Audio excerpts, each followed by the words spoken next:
Hi there, I'm Laura Marling, and this is a video for Song for Our Daughter from my new album. Stay tuned, I'll be interviewed by Eve Jackson. Lately I've been thinking about our daughter growing old. All of the bullshit that she might be told. 6 critically acclaimed solo albums, a spell living in Los Angeles, a Brit Award, and numerous Grammy and Mercury Prize nominations. British musician Laura Marling wasn't planning to release her 7th album until the end of the summer. But when the COVID-19 pandemic hit and her US and European tours were cancelled, she decided to put it out early. Book I left by the bed. Laura Marling, hello. Hello. It's a pleasure to have you on the show. Now, we've just heard the title track off your new album, Song for Our Daughter, your 7th album. It was due out at the end of the summer. Tell us why you wanted to release it early. Well, it seemed like this might go on for a while, as it has proved to, and that it might turn out to be an okay time to listen to music. So there seemed to me no good reason to keep pushing it back. How different is your life to how it is usually at the moment? I mean, I would be on tour now, and the state of live music is somewhat in jeopardy. Other than that, I mean, it's pretty similar to what I would be doing if I wasn't on tour. But yes, it's going to be a while before things get back to normal in that respect, I think. I was just gonna tell you that I don't want to be let down. Let's talk a little bit about the state of live music and the music industry in general. How do you see things after this? I hope, obviously, that things will go back at some point to how they were. But I think in the meantime, people are really trying to think on their feet, especially to keep venues going and alive, and you know, young and up and coming artists who don't have an established career yet. That's very difficult for them to not make money from touring. And I think live streaming shows will be the sort of intermediate remedy for that, but not the answer. Okay, well, you've actually been giving some guitar lessons during this time on Instagram. Let's have a listen. So blank, blank, 3, blank, 3, nothing.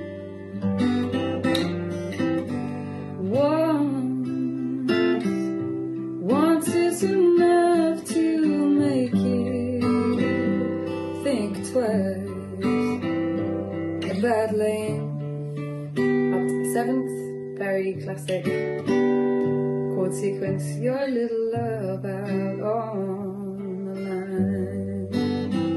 So that was an extract from one of your guitar lessons. Now, giving these lessons, is that your way of keeping the connection with fans? As some musicians are actually performing live from home. You're not doing that, are you? No, I haven't. Teaching guitar seems like a nice sort of interaction. You know, it involves, you know, a reciprocal interaction, and people send me their videos of them playing the songs. So it's quite satisfying for me, and it's very, very sweet, obviously, to see. With sort of not ideal sound quality, I didn't really like the idea of playing shows from home.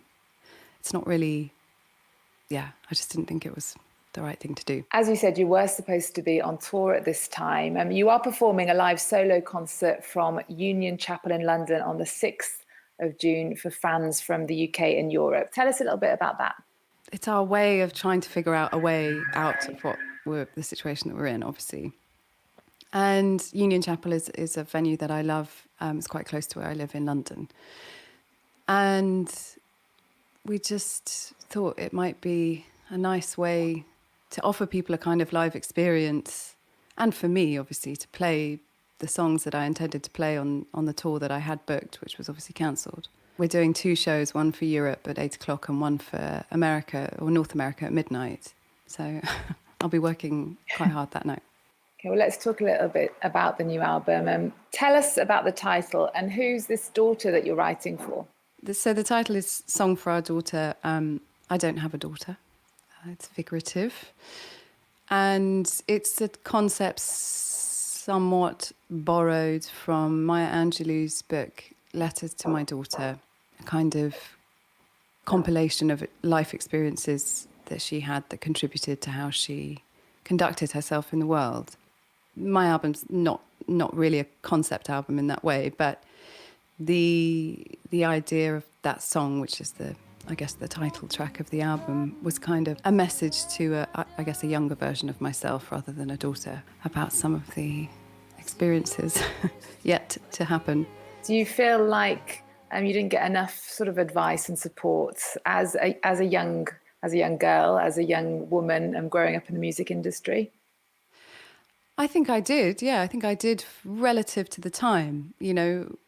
Now culture has shifted in this fantastic way, but it's shifting very slowly to understand, you know, what the real experience of being a young woman in the world has been.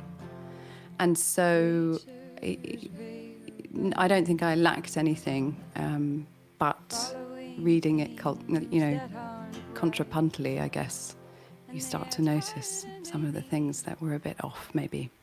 And I know that your dad and your boyfriend were quite involved in a couple of the songs. Tell us about the effect of not being on tour and writing music while you're at home. Well, I don't like to write in front of people. It's a very private experience for me. But now that I'm so housebound, I've had to very much get used to that.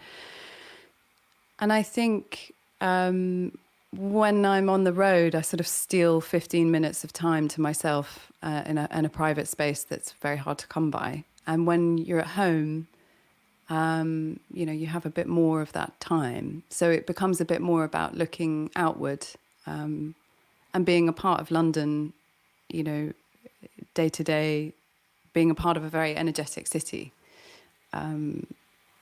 You know, it's just such a different experience to the rest of my life, which has been mostly lived on tour.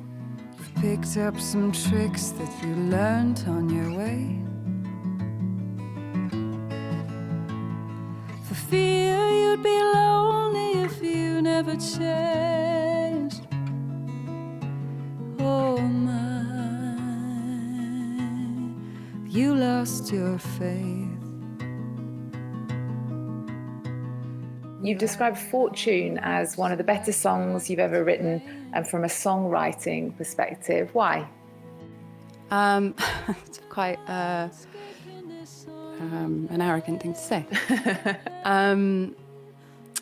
Just that what I probably meant by that was that it was one of those songs that gets written very quickly, and those ones that sort of fall out tend to be the ones you've picked over the least. So they have, you know, they've got the honesty of being written very quickly, which in my experience, has always been the better songs.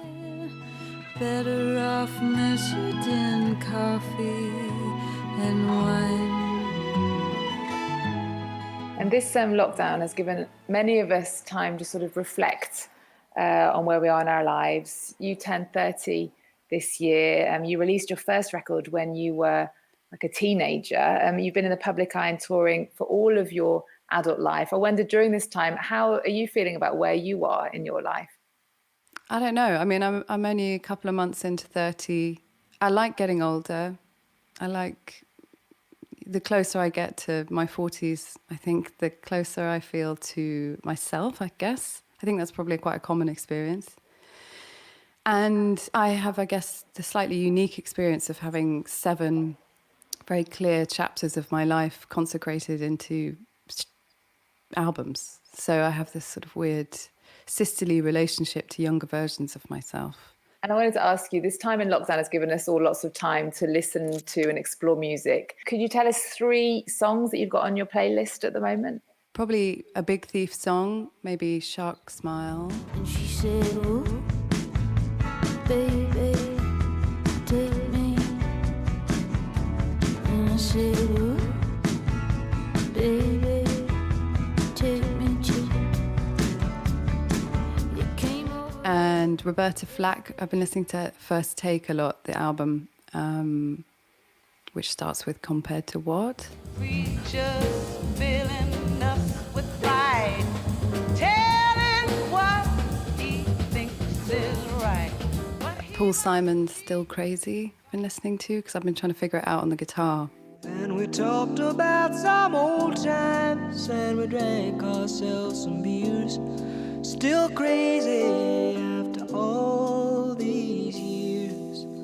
Whoa. So yeah, it's a good time for music. I'm really listening to more music than I have done in years. Laura Marling, your new album, Song for Our Daughter, is out now, and you're going to play us out with some music. Can you tell us what song you've chosen?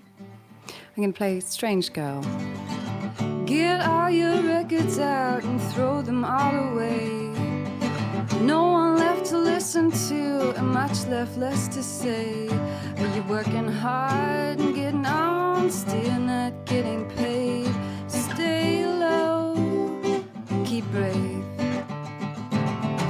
Woke up in a country who refused to hold your hand. Kept falling for narcissists to insist you call the man. Work late for a job you hate, which never fit the plan. To stay low, keep brave. I love you, my strange girl, my lonely girl, my angry girl, my brave. I love you, my strange girl, my lonely girl, my angry girl, my brave. Build yourself a garden and have something to attend. Cut off all relations cause you could not stand your friends. You announce yourself a socialist to have something to defend. Oh, young girl, please don't boo me. I love you, my strange girl, my lonely girl, my angry girl, my brave. Pakistan's intellectual capital, Lahore, is known as the Pearl of Punjab. But its image has been tarnished by terrorist attacks. During the 2016 Easter celebrations, a suicide bomber killed 75 people, including several children. Fanatics targeted not just Christians, but the entire Western-oriented part of Lahore society. The city is finally embracing life again, with modern infrastructure, preserving its heritage, and a cultural renaissance. Discover Lahore's vibrant energy in this episode of Revisited on France 24 and France24.com. Your needs are changing, and so is France24.com. With articles, reports, the latest international news, all our programmes available on replay, together with live broadcasting 24/7. Intuitive, fast, and available in 4 languages. France24.com. Liberté, égalité, actualité.